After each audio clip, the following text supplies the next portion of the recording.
Hello, everyone. Thanks for joining. My name is Nitin Pabuwal, and I am an engineering manager in the GCP org. Today, I am extremely pleased to welcome Swami Sarvapriyananda to talk at Google. Swami Sarvapriyananda is the minister of the Vedanta Society of New York. He is a monk, a philosopher, and a very popular teacher. He teaches Advaita or non-dual Vedanta philosophy and is also well versed in many other philosophies of the world. He was recently granted the Nagral Fellowship at Harvard and has spoken at many large forums, including TedX, Science and Nonduality Conference, and many renowned universities and colleges. He is very popular worldwide and also has a large online following on YouTube.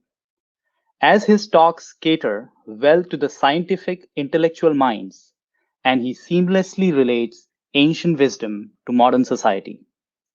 Today's talk will explore the core of non-duality, how it is realized, its implications for the quality of our lives, and broader implications for modern consciousness studies. It's a very subtle topic and will need your undivided attention.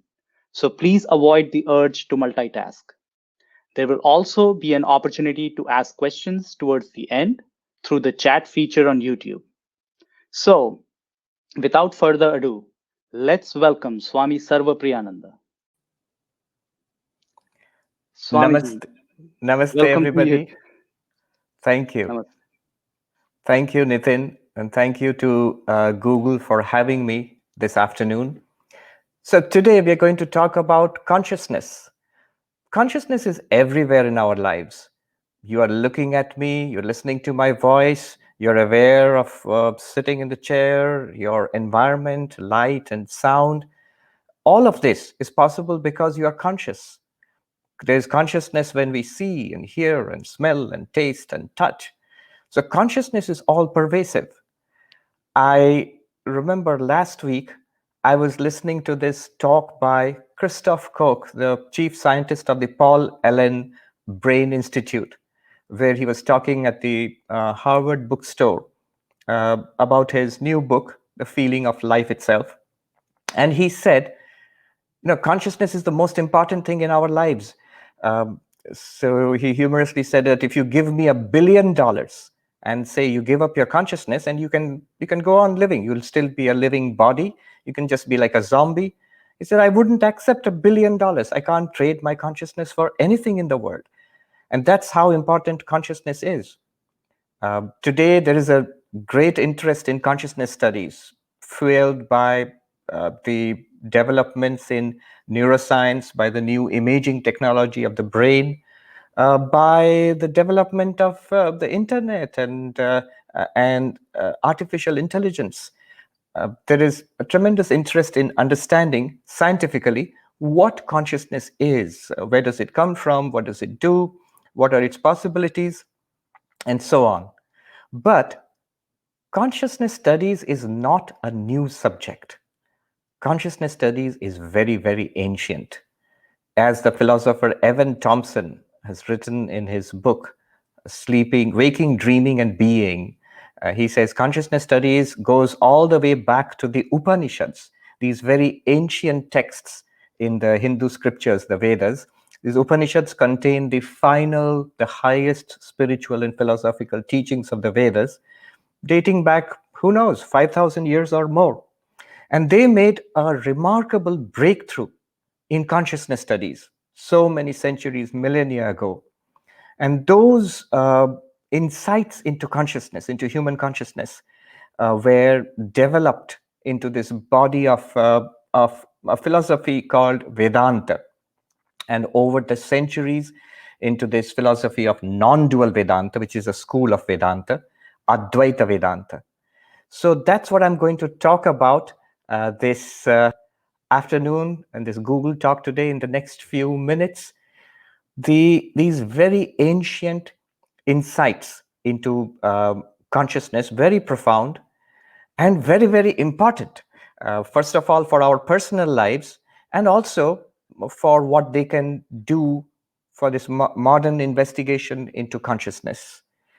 The whole purpose, let us remember, of Advaita Vedanta, non-dual Vedanta, was overcoming human suffering and attainment of lasting, deep fulfillment. We'll see how it works. I'll try to present the essence of the teachings of non-dual Vedanta in the next few minutes. I want to flag something here. Though it's deeply rooted in the Hindu traditions, Vedanta is the central philosophy of Hinduism, but there is something unique about non-dual Vedanta. It's not religion as it is generally understood. You have to believe in something, faith in something. Not at all. It's quite the opposite. It's rather understanding something, realizing something, seeing something, let us say. It is not even about extraordinary mystical experiences with which religion, the mystical side of religion, is associated. Rather, and this is important, it is about our daily experience. Just this experience which we are having. Everybody has this experience of seeing and hearing and smelling and tasting and touching, of waking and dreaming and sleeping. Just our daily lived experience, and applying a certain logic to it, a certain philosophical, logical investigation based on experience and reason, we come to this startling insight about ourselves. Vedanta is an investigation into ourselves to find out who or what we are.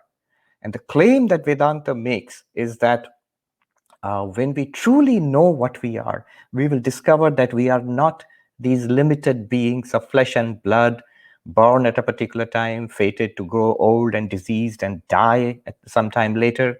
No, this remarkable discovery that we are this immortal consciousness, that is the discovery, and Vedanta claims that we can all come to an understanding of this if we follow our experience guided by the insights of Vedanta.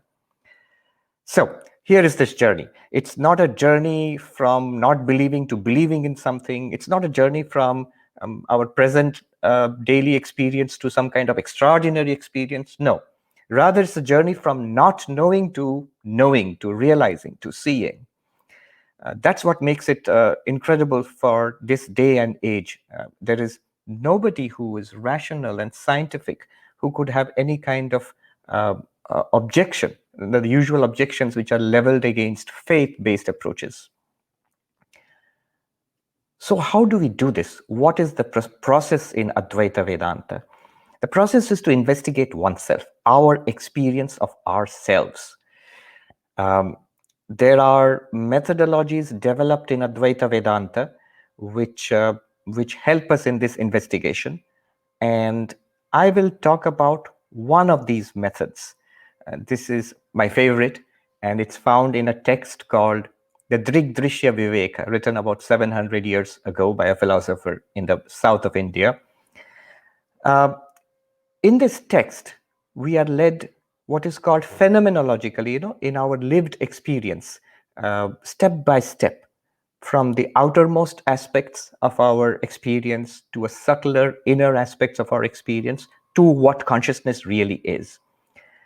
The way it is done is the discernment, the distinction between the seer and the seen. And it starts very simply. Here you are looking at the screen, looking at me on your screens, and you become aware. You take your attention from what you are seeing, the forms that we are seeing. We take our attention to the eyes, that the eyes are seeing. We just attend to the fact that the eyes by themselves are the seer, and they see this world around us.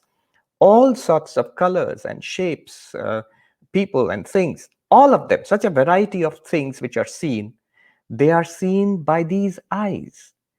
And these eyes by themselves, they're distinct from what they are seeing. The seer and the seen are two different things. They are not the same thing. That is an essential insight which we are going to use. So that's the first thing we become aware, something very commonplace. Like any good teacher, Vedanta takes you from what is obvious to what is subtle and not so obvious. So the eyes are distinct from what they see, and the eyes by themselves see all different forms, the changing forms which come before us. Then we go inwards, more subtle. we transfer our attention to the eyes themselves, and then we become aware that I am aware of my eyes. The mind is aware of the eyes. The thought, the we are that when my eyes are open, I'm aware that my eyes are open. When my eyes are closed, we are aware that our eyes are closed. When we need glasses, we are aware that the eyes need glasses. So the eyes themselves become the, so to say, scene, an object, and the mind is the seer. So now the mind is the seer and the eyes are the object, and the world, of course, still remains as the object. Now we notice immediately the mind, whatever it is clearly distinct from the eyes. The seer and the seen are separate. They are not the same thing. The mind is the observer not only of the eyes, but of all the sense organs, the entire sensory system, the skin and the nose and the tongue and the ears, in fact, of the entire body.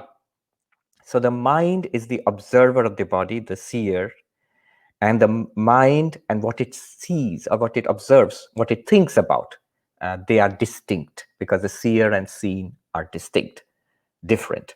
Now, we can go deeper.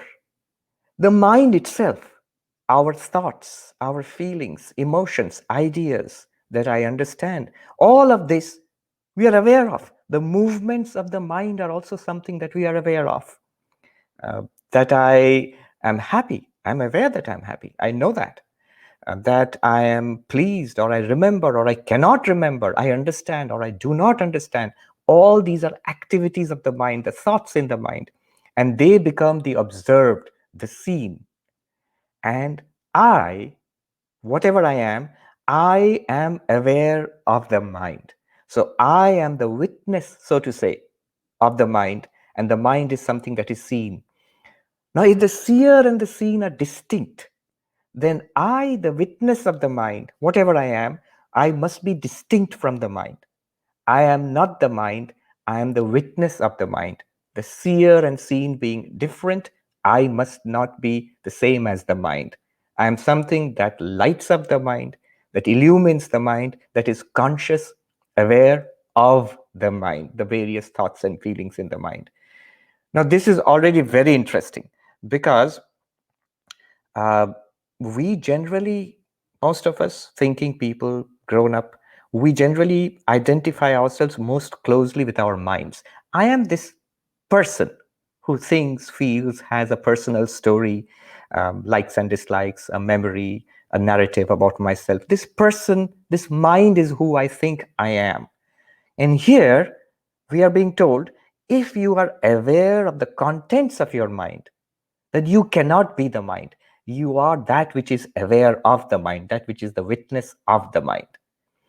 This witness self, it must be consciousness, it must be awareness, by the very fact that it lights up the mind. And the mind being lit up by consciousness, this conscious mind is now conscious of the body and the senses.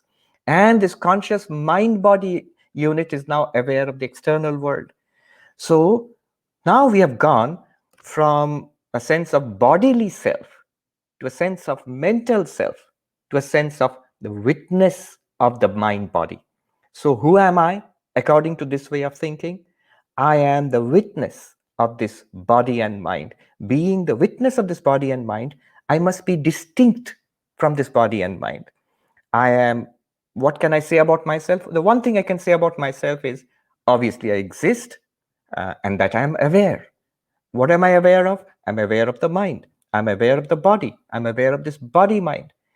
So the question, who am I? What am I? This investigation of the self leads us to this appreciation and sort of intuitive grasp that I must be consciousness, a witness of the mind and the body. This consciousness itself, our immediate enthusiastic response to this would be, hey, that's interesting. I would like to know more about this consciousness. What is this like? What am I, this consciousness, like? That cannot be done. That philosopher who wrote 700 years ago, he says, this conscious self, this pure subject, is not an object. You cannot know it. If you know it, then what is the knower? What is the one which is seeing? So it is always the seer, I am always the seer, not the seen. I am always awareness, consciousness, not something that I'm aware or conscious of. So the seer is never seen, in the words of that philosopher Indrigdrishya Viveka.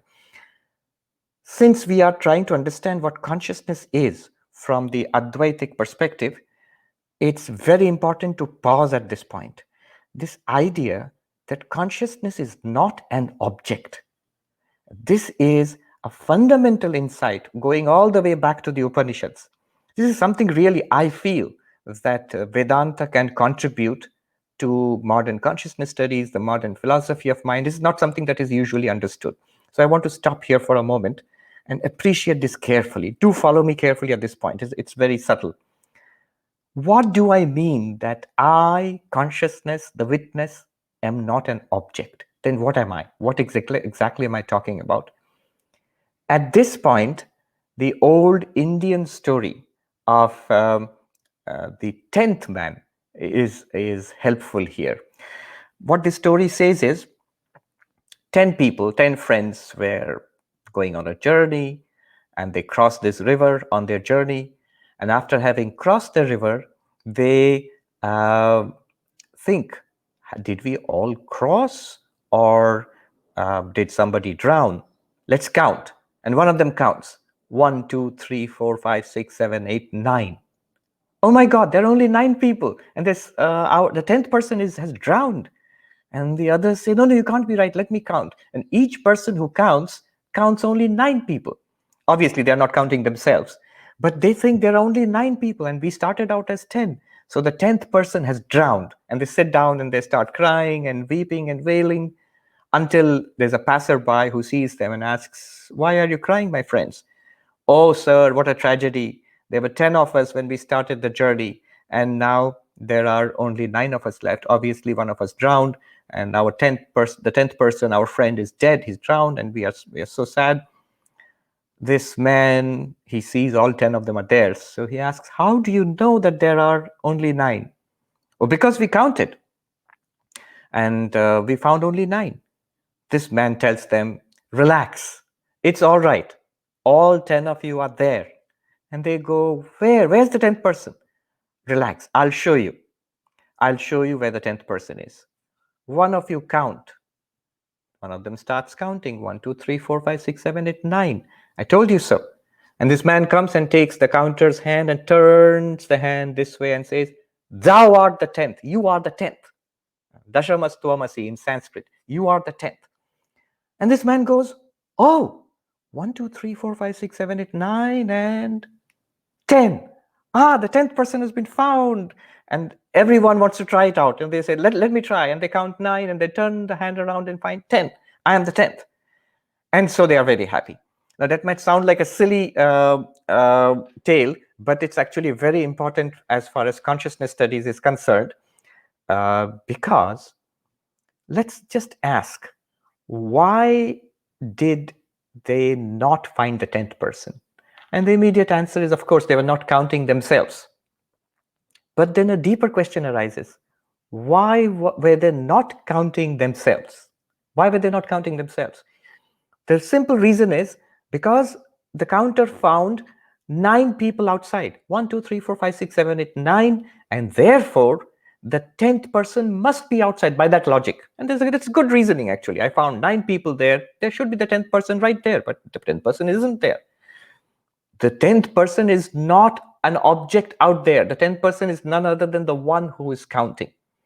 Now, this story is very important because it gives us a clue to what Vedanta means by consciousness.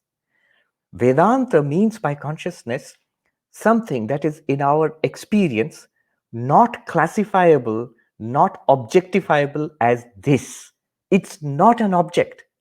Whatever we are aware of is not consciousness. Whatever we can see or hear or smell or taste or think of or understand or objectify in any way or remember, none of it is consciousness. It's an object shining in consciousness. So consciousness is like the 10th one. When we investigate the world, then the body, and then the senses, and the mind, and the thoughts, feelings, awareness, and then that which is aware of all of this. Now, that turning of the hand, that intuitive, reflexive grasp, it must be done in our own understanding. It cannot be pointed out. What can be pointed out is not consciousness. In fact, Vedanta offers a very interesting definition, an inside-out definition of consciousness. And this is important because one problem they have had with consciousness studies till today is they're quarreling over definitions. What is consciousness? And every definition of consciousness, for good reasons, involves something objective. But from a Vedantic perspective, this perspective which we have right now, we immediately see where they're going wrong. If you define consciousness in terms of behavior, that's an objective thing. You're mixing up what is not an object with an object. If you define consciousness in terms of thoughts, in fact, in terms of neuroscience, says we'll trace it back to the fine activities in the neurons, electrical activities in the neurons. But from a Vedantic perspective, that's still not correct because that's an object too. If you are aware of it through your instruments, then it's an object of your awareness. Even the mind, which is what we always take to be conscious, Vedanta says even that is not consciousness. Because if you are aware of your thoughts, emotions, ideas, conceptions, memories, in fact, all this process we are doing now in Vedanta, all of that is still object. So Vedanta gives us a very precise way of defining consciousness. Consciousness is not this. In Sanskrit, neti neti. Whatever we can be aware of, either directly through our senses or through our minds, our thoughts, or indirectly through our instruments, our scientific instruments, all of it, they are all objects. They are not the 10th man. That which is aware of all of them is consciousness. It is the pure subject, the non-objective subject. It is uniquely distinct from everything else, as the 10th man is distinct from the other 9. This is something that is not yet understood. I mean, I was at this course I took at Harvard last year on the philosophy of mind, and we did a survey of all the work that is done on mind and consciousness. And everywhere they're getting stuck at this point. They're still trying to make consciousness into something objective, either reduce the mind into, they don't distinguish between mind and consciousness. So reduce it to body or to the brain or to behavior or to language, and try to say that is consciousness. And there'll be this other philosophers coming and pointing out that, no, it doesn't work. Those who have read this, Thomas Nagel's What Is It Like to Be a Bat, or John Searle's The Chinese Room Experiment, or the Turing test, why it does not prove consciousness, or Jackson's Mary, who had never seen color and sees color for the first time. They're all thought experiments to show that all the attempts to reduce consciousness they don't work. There is a problem somewhere or the other. All the attempts to see that the 10th man is nothing other than the 9, you'll never find the 10th man among those 9. So this idea we must accept from Advaita Vedanta, that consciousness is uniquely distinct. It's an entirely different category from the objective universe. The universe out there, the objective body, even what is normally taken to be the subject, the mind, that is also an object. And in our experience, that's what we experience all the time. So you can try this for yourself. Here is the world outside. I'm aware of it. Now change your attention to the body, to the eyes maybe. I'm aware of the eyes. Change your attention to the mind which is aware of the eyes. Thoughts, feelings, emotions. I'm aware of the mind. Push backwards to, suppose you drop the mind, stop. The blankness, there's a blankness, absence of thoughts. But I'm aware of that too. That also is an experience. What is it that is aware of the blankness when there is no thought, of the thoughts when there are thoughts, of the body when it is experienced, and through the body, the external world? What is the one thing which is lighting up all our experiences? That is the non-objective consciousness. We call it sometimes pure consciousness, but pure not in the sense of it is good or bad. It's just that It's not mixed up with any object. Yeah. So that is one thing that Vedanta tells us. Immediately we see the benefits of this. If I am this non-objective pure consciousness distinct from body and mind, experiencing the body and mind, and through the body and mind experiencing an external world, then in a sense I am free of the body and mind. The birth and aging and disease and death of the body I experience. Because I experience it, it must be something different from me. I am not it. The ups and downs of the mind. We are often tortured by the mind. The mind is the cause of our greatest suffering. The ups and downs of the mind, the pleasure and the pain, the frustrations and the anxieties and fear in the mind, they are objects of my awareness. I am not them. I am ever free of them. Before they were there, I was there. When they come, they shine in my light. And when they disappear, I am still the same shining light of consciousness. So the Upanishads put it in very poetic language. That shining, everything else shines. By its light, everything is lit up. And that's literally true if we look at our own lives. I shining, everything is lit up by me. By my light is everything lit up. I shining, everything shines after me. That's true of all of us, each of us. That is our inner, what it's called a phenomenological experience.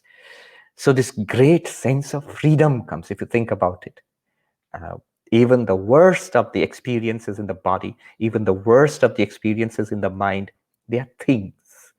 They are not attached to me, the consciousness, no more than when I move my hand through this sunlight. You can see the sunlight is not affected, just reveals, shines on my hand. You reflect and you reveal all of these experiences. So an experience, basically, how would you define an experience in Vedanta? See, the thing becomes so elegant. Consciousness illumining an object is experience. Consciousness illumining the mind is an experience of the mind. Consciousness working through the mind, illumining the body, is a bodily experience. Consciousness through the body and mind is an experience of the world outside. So experience is consciousness plus object that gives experience.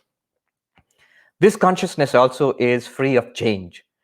It illumines all change. I mean, it's easy to work it out that logically this pure subject cannot be a change, because every change is testified to or revealed by consciousness. The world changes, the body changes, the mind changes continuously, but they are all revealed by this one light of consciousness, which I am, which is our real nature. So this non-objective pure subject, this is a very deep insight, which I think is not yet fully grasped in modern thought, in neuroscience or the philosophy of mind. But we have to go further. The subject was consciousness, the ultimate reality. We still are not at the ultimate reality. Non-dual Vedanta means consciousness is the only reality, after which, other than which, there is no second reality. We have to go further. A question is raised now. All right, I am, each of us is this pure subject, awareness only, illumining the body and mind. But this awareness, this pure subject, how many of those are there? If there are hundreds of people, are there hundreds of pure consciousnesses? Billions of people and animals, billions of consciousnesses? Or is there one? Here, there is a division of opinion among some ancient philosophies. The non-dual Vedanta insists there is one consciousness shining through all of us. But other philosophies, ancient philosophies in India, for example, the Sankhya, which is pretty close to this in the theory of consciousness to Advaita Vedanta, the Sankhya says each of us has separate consciousnesses. And I will not go into the arguments here why Advaita Vedanta insists that it must be one consciousness, but I'll give you a clue. If you ask this question, why do you think that there is one consciousness, that we are all one consciousness? Why not many consciousnesses? That seems to be more reasonable. Advaita Vedanta asks, why would you think there are many consciousnesses? You see, the question is like this. If you ask, why are there many, do you think there are many bodies? Obviously, you can see and you can count and you can clearly see there are many, many bodies. Living bodies are many. Are there many minds? That's also very clear. Each of us, when we express our opinions, our knowledge, our understanding, our feelings, clearly our minds are different, very, very different. So they are distinct minds, distinct bodies. But consider this pure consciousness, which is not mixed with any object. So this consciousness, which is not a body, not a mind, how would you distinguish one consciousness from another? Every distinction is either a distinction in the mind or the body or the external world. So that's a clue.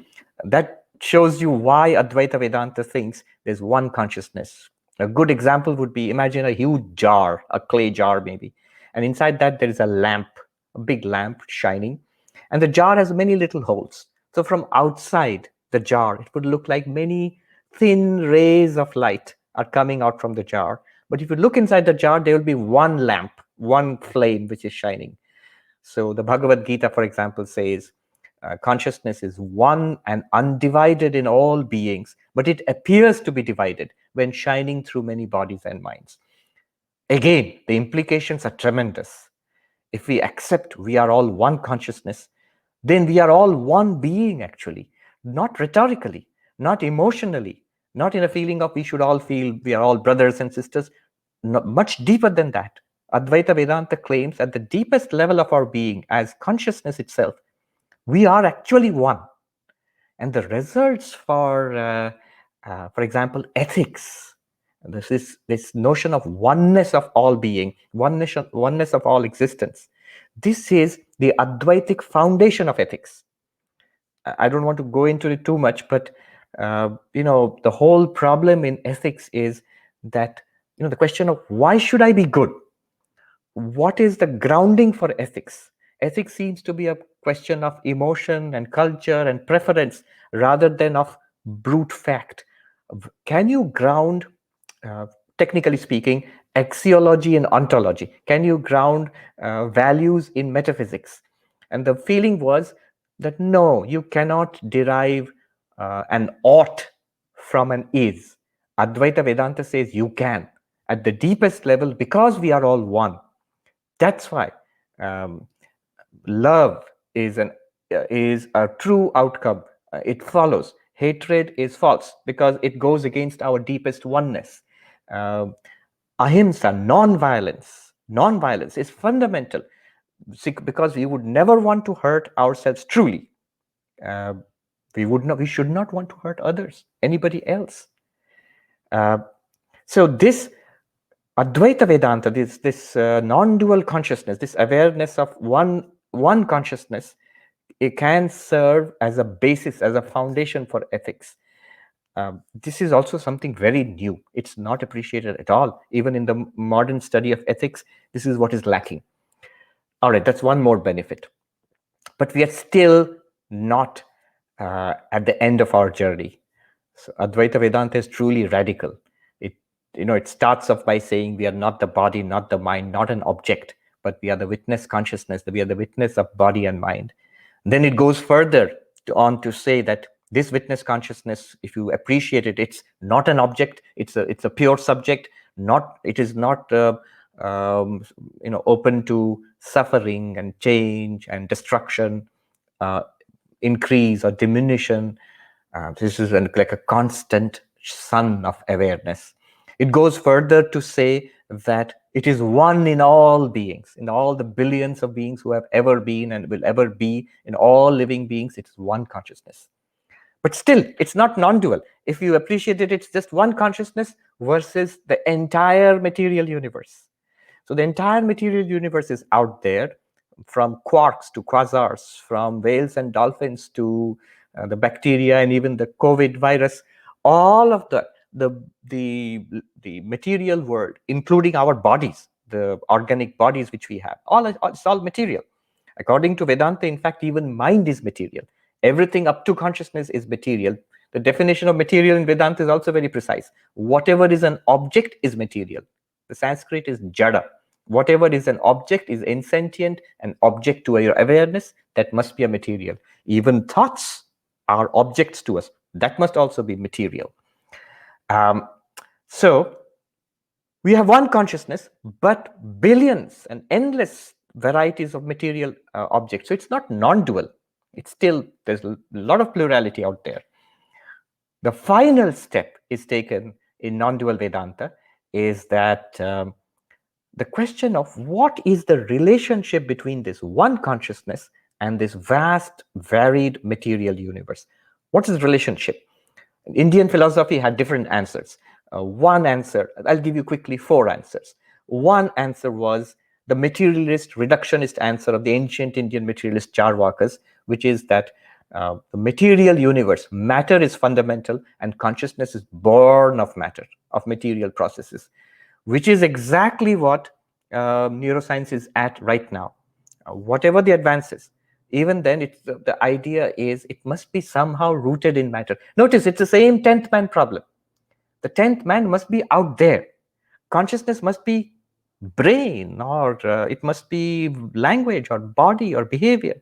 What else is there? There's among those 9 people, we are trying to find the 10th man. So that is one approach. The first philosophy is the materialist reductionist approach, which is in principle the same today, in spite of our tremendous advances in science. The second approach is just the opposite, that consciousness is the producer of matter. And this is not Advaita, not non-dual Vedanta. This is actually the theistic approach. Every religion in the world which claims God created the universe, whether it's Christianity or Judaism, Islam, or the varieties of theism in Hinduism, Shaktaism, Shaivism, Vaishnavism, they all claim that there is a conscious entity, all-powerful, omniscient, and all of that, which created the material universe. So that's the second option. Consciousness creates matter. The third option is neither creates the other. They are all both of them are fundamental realities. Material universe, consciousness. And they exist eternally and interact with each other. Who says that? The most ancient philosophy of Sankhya in India, which said Prakriti and Purusha, consciousness and matter are two entities. It's very logical. That's how we experience the world, right? We experience the world as I, the subject, and everything else is that, is the other. In fact, some theories now being explored seriously. David Chalmers, the philosopher who coined the term the hard problem of consciousness, he's the head of the mind-brain consciousness unit here at NYU. So he talks about the possibility. He says that we must consider now the possibility that consciousness is a fundamental reality of the universe, just like time, space, matter, energy. Very close to the Sankhyan dualism of consciousness and the material universe being two, which neither produces the other. Both are fundamental realities. The fourth option I'll explore is the Advaitic approach, it says, no, consciousness was not produced by matter, and there are arguments for each of them. Consciousness did not produce matter. Consciousness and matter are not fundamental realities, both and interacting. No, rather, matter, the entire material universe, is an appearance within consciousness. It appears, take it in 3 stages. The material universe appears to you, the consciousness. It appears within you, the consciousness. And it cannot be anything distinct from you, the consciousness. So the material universe is an appearance in consciousness, just like a movie appears on a screen without the screen actually producing the characters and the objects in the movie. Or even better, in our dreams, we dream an entire world. There is the sky and the earth, and there are people, there are actions, and even you are there in the movie, in the dream. You can see yourself there. And all of it is an appearance in your mind, the dreamer's mind, without being a separate entity.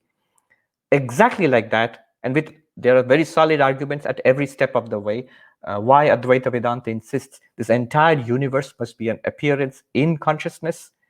Not all that crazy. Just a few months back, I heard Brian Greene presenting his new book, Until the End of Time, at Harvard University, and he mentioned that it's quite possible that we could be a simulation in a virtual reality, or an imagination of a particular kind of brain. He talks about it in his book. He doesn't buy into it, but he says it's not impossible. There's nothing scientifically impossible about it. So If consciousness is the reality in which the material universe arises, then the material universe is not a second reality apart from consciousness.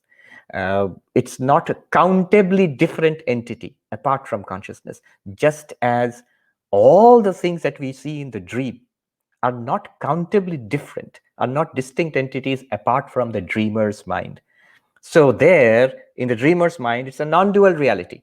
Whatever you see in the dream is not the second reality apart from the dreamer's mind, because without the dreamer's mind, none of them would appear. So the dreamer's mind is non-dual with respect to what it dreams about.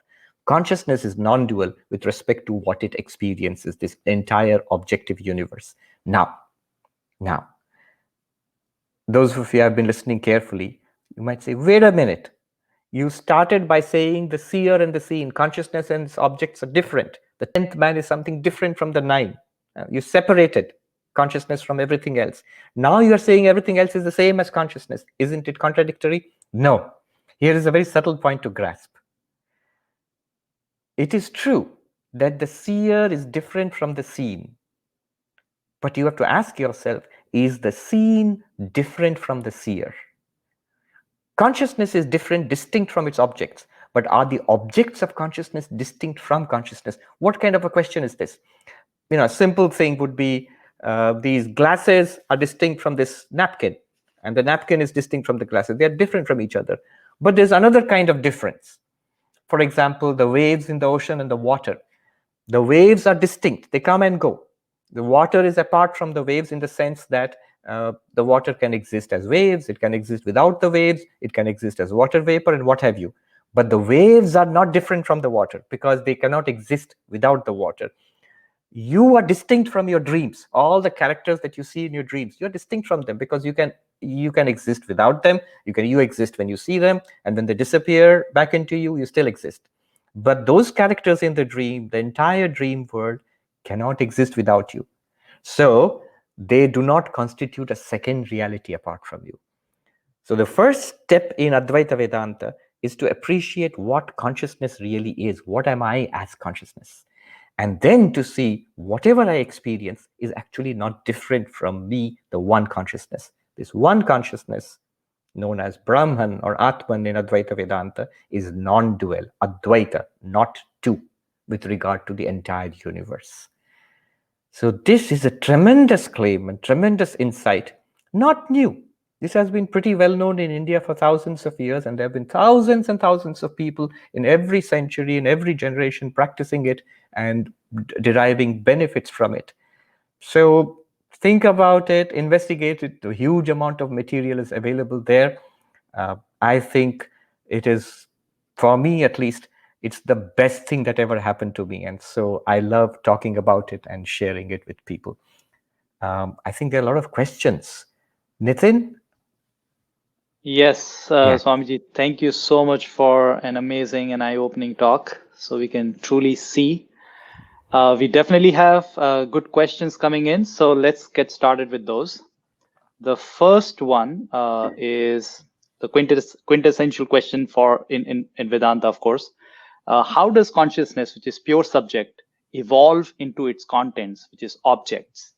And related is, why does the one consciousness appear as many? Okay, very deep questions. And this just shows the person who has listened to this has understood what is being said. So we do come to that question. So how does it evolve into its objects? How does consciousness evolve into its objects? If we are saying consciousness is the ultimate reality of the universe, then how does it evolve into the universe? That would be the question. The direct answer is it does not. It's like asking, how does the dreamer's mind evolve into all the people and the buildings and the sky and the earth and the ocean? How does the mind become a world? The answer is it doesn't. By its unique capacity, it only experiences a world projected within itself. The entire process of evolution is within creation, within the universe. So given a certain state, it evolves into other states, and that's perfectly all right. Vedanta is comfortable with evolution. In fact, Monier Williams, who first was a British Indologist who compiled the first English Sanskrit dictionary, he said these ancient Indians were Darwinists 1,000 years before Darwin. So an evolution within the living system, even an evolution of the cosmos, that is in principle understood. Of course, today with science, we understand it much, much better. But in principle, Vedanta would have no objection to that.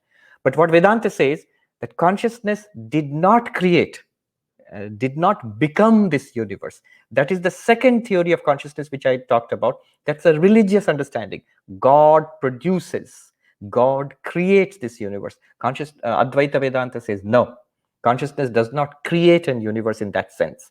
It's still, whenever you are seeing anything, you're still experiencing consciousness itself. It's just this capacity of consciousness to project its own image. Why would it do so?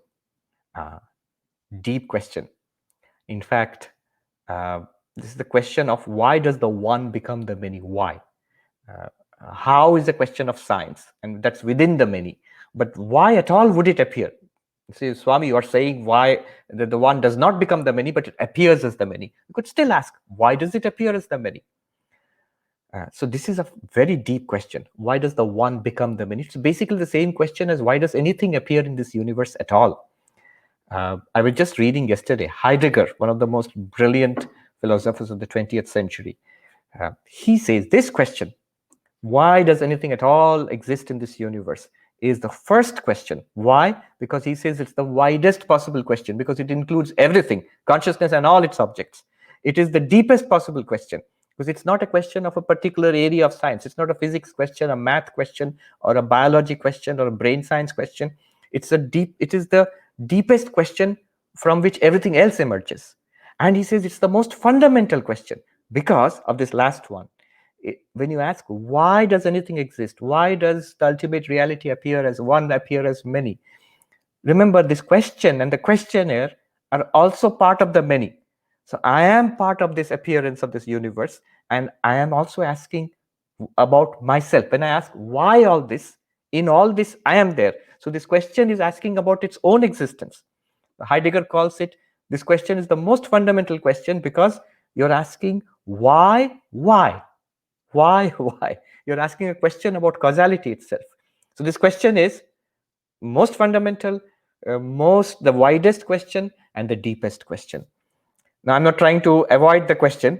I'm just saying, let us understand how profound it is. And let me give you just two answers, and we'll get on to the other questions. One answer is, Vedanta says this question is illogical. Why is this question illogical?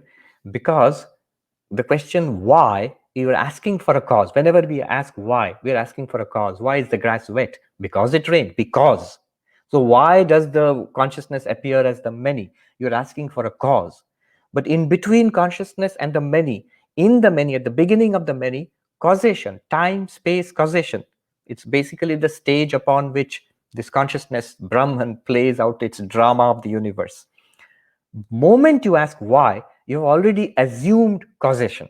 You've already assumed the start of this manifestation, because causation itself is built into creation. I'll just leave it there.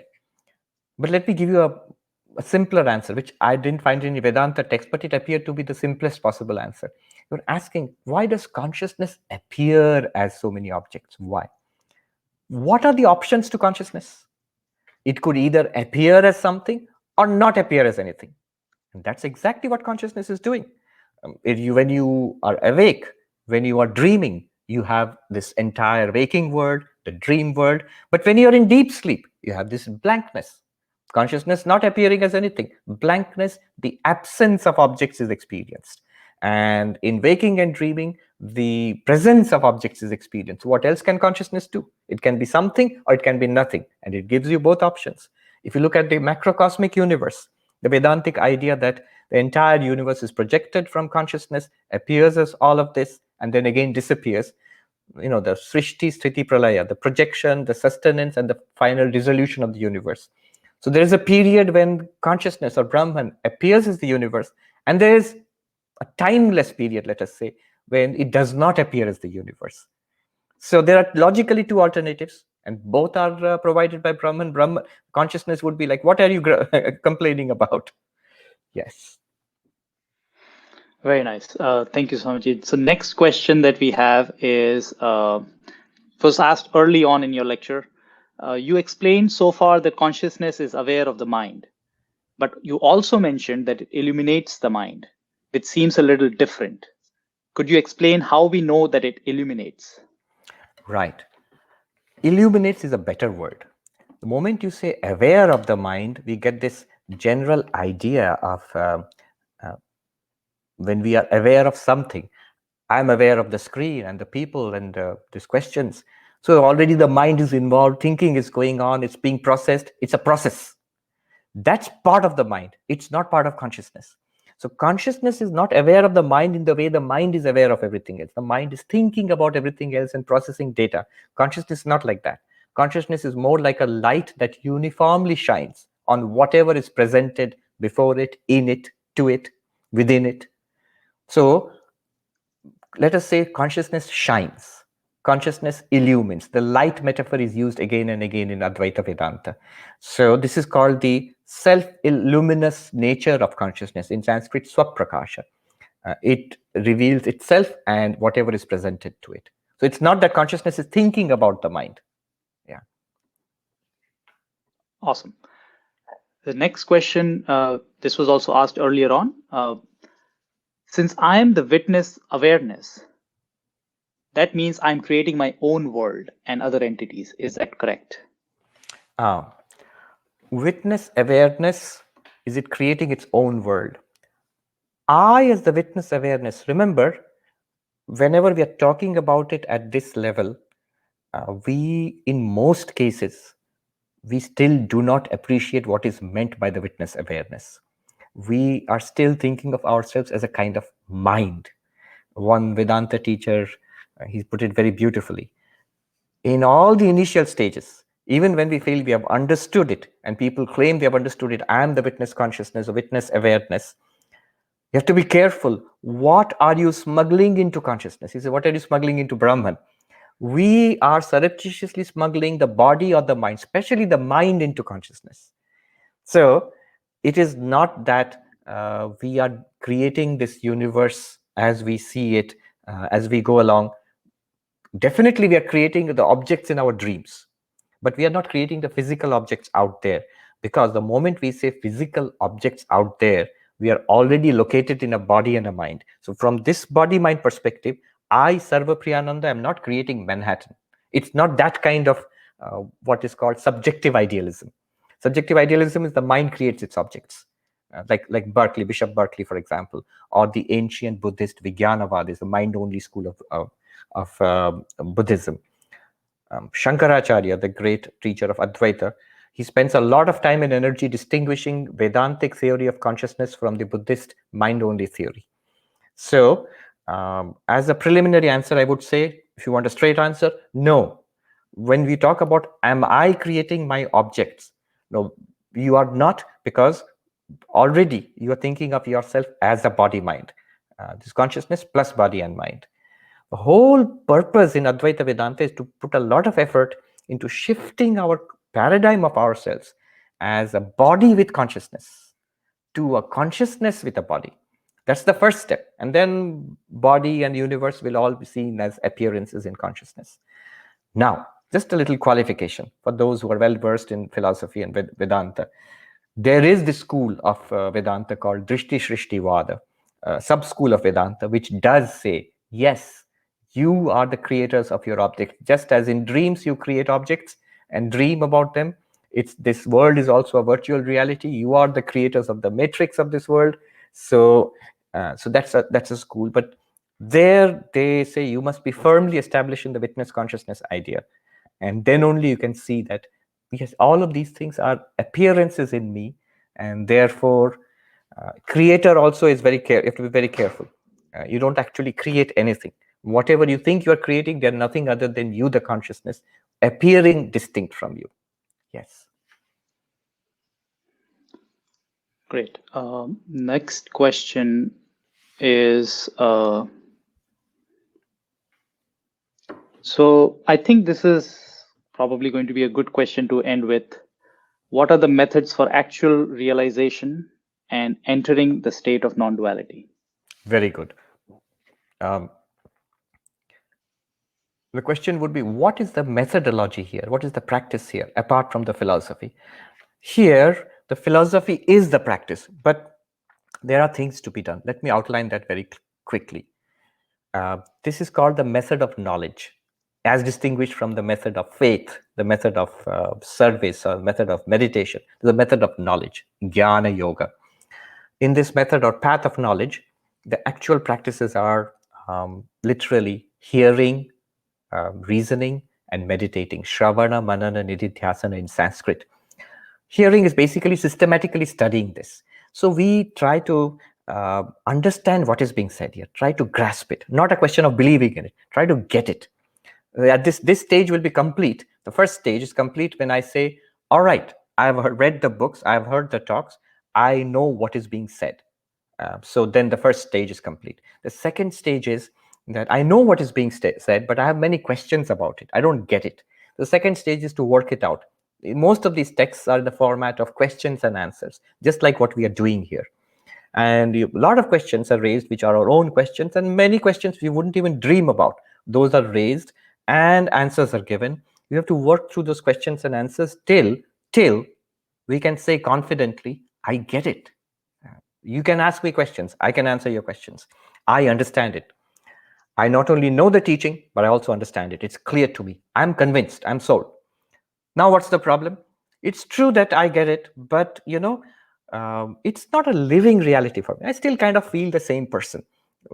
We were promised that you would transcend suffering and attain a deep sense of peace and well-being.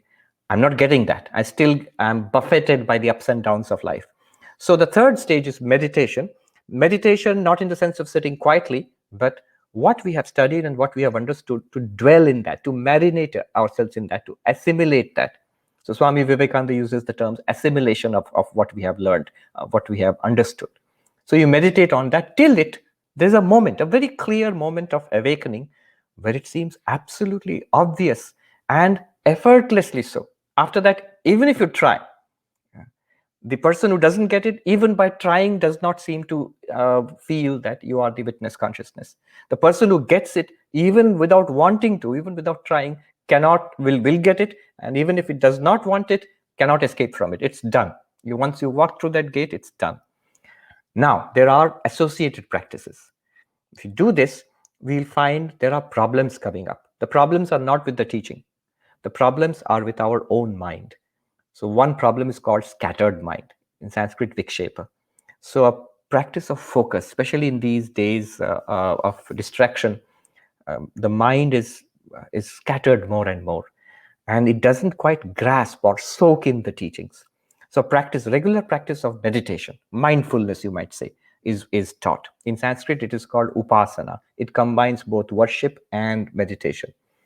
There's another level of practice, that the mind is conditioned by negativities, prejudices, hatreds, and passions and lusts, and this has to be toned down, cleansed, so to say. The problem is called impure mind, and the solution is called pure mind, and there are practices for that too. So they are associated practices which basically sharpen the knife, which clean the mirror. That's a saying among the monks in the Himalayas. Is your mirror clean? The mirror is the mind. So when they clean the mirror, then these teachings take effect just like that. They are very fast, very direct, very powerful. Wonderful. Perfectly on time. Thank you so much for joining us today, Swamiji, and for your enlightening words and packing so much wonderful content in such a little time. Really, really appreciate you taking the time, and it's been a privilege to have you with us. Thank you so much. Thank you. And many thanks to the Google Talk backend team as well for enabling this wonderful platform and for making this a smooth session.